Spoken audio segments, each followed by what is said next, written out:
Hello বন্ধুরা, রোজকারের মতন আবারও আজকে চলে এসেছি আমার দুপুরের মেনু নিয়ে। দেখো, প্রথমে থালা নিয়ে নিলাম, তাতে বেড়ে নিচ্ছি ভাত। ভাত নেওয়া আমার হয়ে গেছে। এবার আমি নিয়ে নিচ্ছি তরকারি। আজকে আমাদের হয়েছিল নিরামিষ ওলের তরকারি। ওলের তরকারিও কিন্তু আমার খুব প্রিয়। তো মা আজকে করেছিল ঘি আর গরম মশলা গুঁড়ো দিয়ে, ভীষণ ভালো হয়েছিল জানো তো। আর এবার নিয়ে নিচ্ছি মাছ। আজকে আমাদের হয়েছিল চিতল মাছ। চিতল মাছ বাবা বাজার থেকে এনেছিল, মা এটাকে একটু ঝাল করেছিল।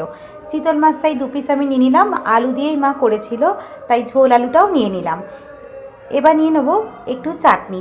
কাচের বাটি নিয়ে নিচ্ছি। কাচের বাটি দেখে তো তোমরা বুঝেই যাও, গরমকালে আমি চাটনি খেতে খুব ভালোবাসি। তাই মা আমার জন্য করেছিল আমের পাতলা চাটনি।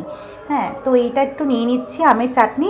ব্যাস, আমার থালা তো রেডি হয়ে গেছে। তোমাদের আমার এই সিম্পল থালাটা কেমন লাগলো তা কিন্তু অবশ্যই কমেন্টে বলো। আর ভালো লাগলে লাইক শেয়ার সাবস্ক্রাইব করতেও ভুলো না। আজ তাহলে আসি, টাটা।